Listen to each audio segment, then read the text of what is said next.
How's it going? I'm Maddie. What's up guys, I'm Chase. And today we're going to be talking to you about what we wish we would have known when buying a house. Let's get started.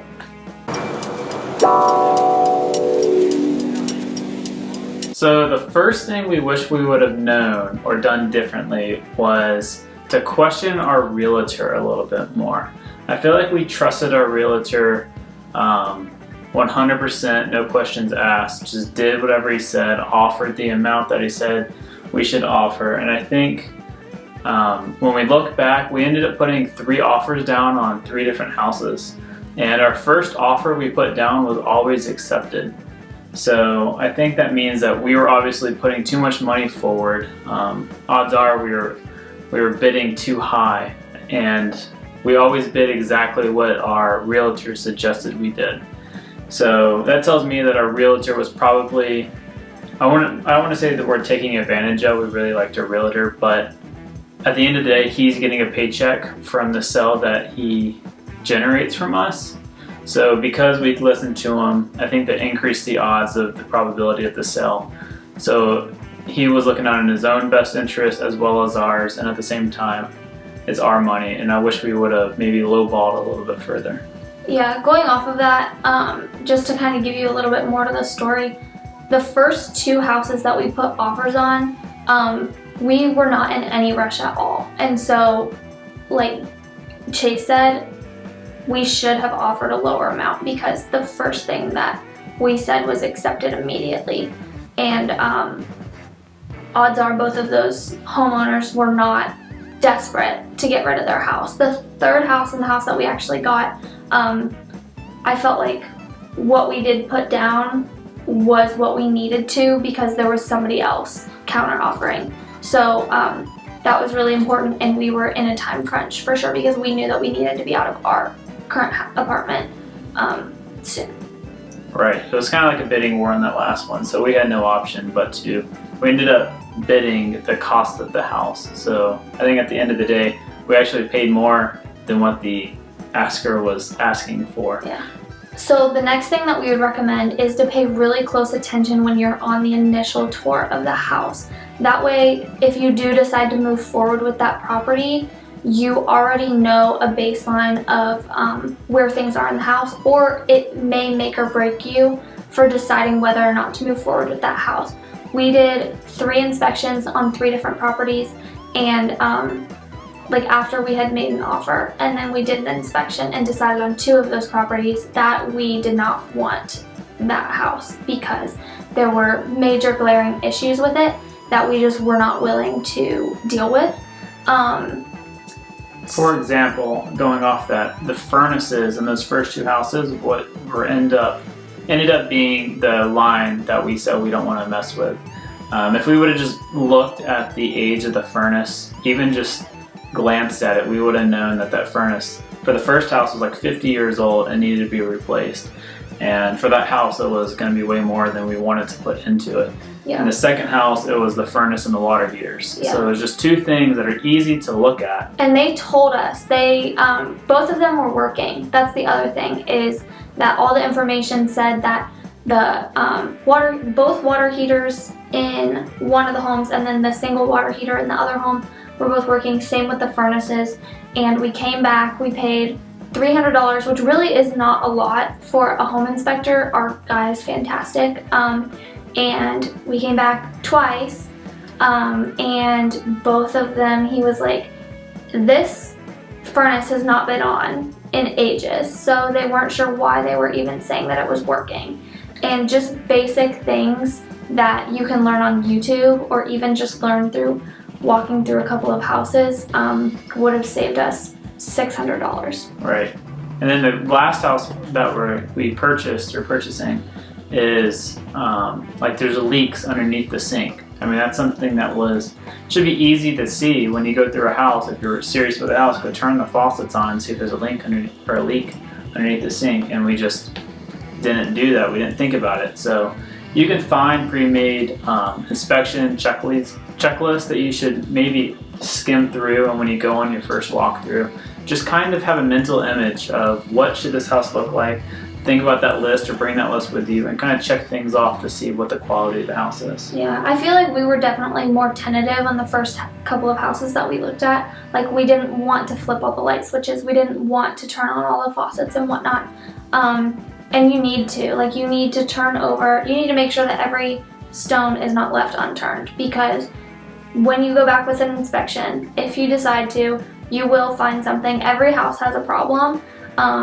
And the house that we're moving into has problems. Like Chase said, there were leaks and whatnot, but there are just certain things that you're willing to deal with and certain things that you're not. And like, we were not willing to replace 2 water heaters and 2 furnaces. Rolling off of making sure that you pay really close attention, don't be afraid to take your phone out or bring a camera and take pictures of things. When you are doing numbers, when you leave the house and you're trying to figure out, is this the house for me? Going back through and looking at pictures, especially of like the furnace and the water heater, the dishwasher and the appliances, to see what the quality is, if you need to replace them, and things like that. It will also give you a better frame when you think about the house, especially if you go and look at 3, 4, 5 houses in one day. They all start to run together, and just having a few pictures that the website that you first found the house won't show. There's so many times we went to a house and there was rooms that weren't on any website, or there's a full attic that the house website didn't show that there was an attic at all. Yeah, we didn't even know there was an attic until Chase went back and did the inspection. So even on the home tour, we didn't know there was an attic. And he discovered that on a full attic that was carpeted and everything. He discovered that during the inspection. Yeah. So also, we took pictures at the house that we bought. So I think it was actually the last house that we looked at, period. Yeah. We took pictures when we were there the first time. Chase took pictures at the inspection, and then we did a final walkthrough the day before we closed on it. And we even took pictures then. And I still feel like we don't fully know the house. I mean, obviously we don't, but like, we'll be talking about things that seem fairly obvious, like whether or not there's a doorbell. We have no idea if the house has a doorbell or not. And we have no way of knowing until we move in now. So it's just little things like that that you don't think of when you're trying to plan about moving in. We also don't know if there's deadbolts on the door. Right, so those pictures would save us a big headache rather than trying to have search through the internet to see if you can go on Google Maps and find a picture of the front door. Yeah. So a picture is worth 1,000 words. So the next tip that we're going to talk about is the entire loan process. So first of all, you need to get pre-approved by a loan company before you can even go and look at houses. Realtors will not take you into any homes until you get pre-approved. And that's a multi-week process. Yeah. You cannot get pre-approved overnight. And so that takes a little bit of time, so just plan for that, because we definitely did not.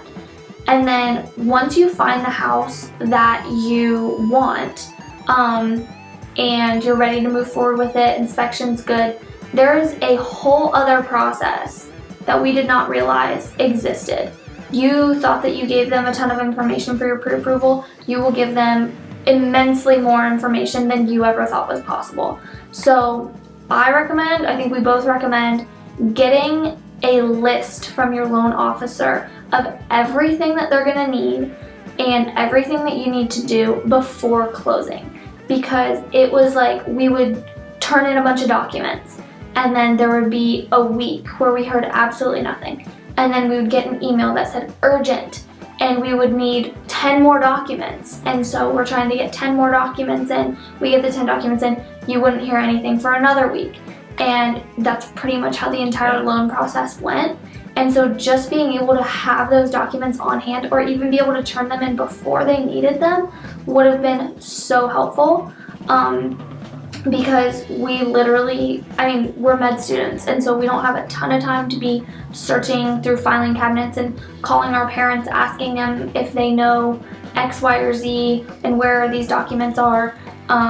It just would have been nice to be able to plan for that and slowly gather those versus getting like an alert that they needed them right then. Yeah, I would say the worst part of buying a house is obtaining a loan. I don't say this lightly. I think I have a newfound hatred for banks, especially their loan departments. It was horrible. They say that it should take 30 to 45 days to close on a house, and I think we were right around 45 days, not including the pre-approval process, just because it was like every other day or every other week. It was just a hassle for them to say, we need your parents' tax returns. I want, like, the things that they needed, which seem like, why would they need that? But if we would have just asked them at the beginning, provide us a list of what you're going to need or what you could possibly need, we could have got that all together. Yeah, and so like we said earlier, we were on definitely a time schedule from the house that we decided to buy because we had to be out of here by a certain time. And so we were constantly, if we would get a call or a text from our loan officer, we dropped everything and got whatever documents she needed. And so it was just really frustrating to have to live like that. And also, even though we were so quick to respond, I feel like we were probably one of the quickest people. We were responding basically as quickly as possible. Yeah, within minutes we would typically have answers to their questions or provide documentation that they asked for. Yeah, and so we even got pushed back multiple days past the maximum day that they said that it would take. We got pushed back further than that because of various things, just because we didn't know that they needed certain things. So yeah, and then they're not only is they're waiting on stuff from us, they have inner departments that they have to communicate with, and they're not always the fastest. So if they have one slow department, it's a slow link, it's the weak link, and it slows everything down. It'll slow your entire process down. Yeah, so it would be like 3 p.m. on, like 3:30 on a Thursday, and we'd be like, she'd be like, okay, well, I'll send this over to whatever department, but they won't get back to us until the morning because they go home at 3. Yeah. So it's just very, very frustrating, and she wouldn't come in until 9 or 10. And so then, but the other departments were there at 8. And so nothing was lining up, and it was just extremely frustrating. Right. And that the one benefit that we had is we went to a brick and mortar bank or credit union to get our loan. And I think that was the best case scenario. Yeah, we had her personal cell phone number. She would text us at literally 9:30 at night. We could text her at 9:30 at night and she would respond. Like, she doesn't need to do that, but she was. My dad co-signed with us, and she was on the phone with my dad's, the secretary at my dad's work, like daily. She was talking to her more than she was talking to us, just because she needed to, and of all hours of the day. So that was just really, really nice to be able to have that contact with her. Yeah, she was like our advocate, and it really helped us out. For sure. And I don't know if we would get the same level of customer service if we would have went to an online mortgage company. No, I don't think so either, and I think it would have even taken longer. Probably. And then the timelines, this kind of rolls off of what you're just saying, is prepare for the worst for your timelines. If you have people moving into your apartment or your house, give yourself at least a week buffer. We gave ourselves a couple of days. We thought that we could sign on a Saturday because our bank was open on a Saturday. That was not the case because the title agency or one of the departments was not open on a Saturday, so you couldn't include Saturdays. And we didn't in our counting, just to make it worst case scenario, and we even added a couple days onto that. That went over our worst case scenario, and we had people move into our apartment on like the 28th, and we were expecting to get into our house on like the 25th, 24th. So we gave ourselves a few days, but because everything got backlogged and the person we bought the house from was not willing to work with us in the slightest in terms of when they wanted to give us the keys, we ended up getting pushed back, and we moved out the same day someone moved into our apartment. Yeah, we are not getting the keys until the last possible moment. So that is extremely frustrating and not something that we anticipated. Yeah, not something that we anticipated, not something that our realtor anticipated. Our realtor told us that he has never seen somebody get the keys on the day that, like on the last day to get the keys.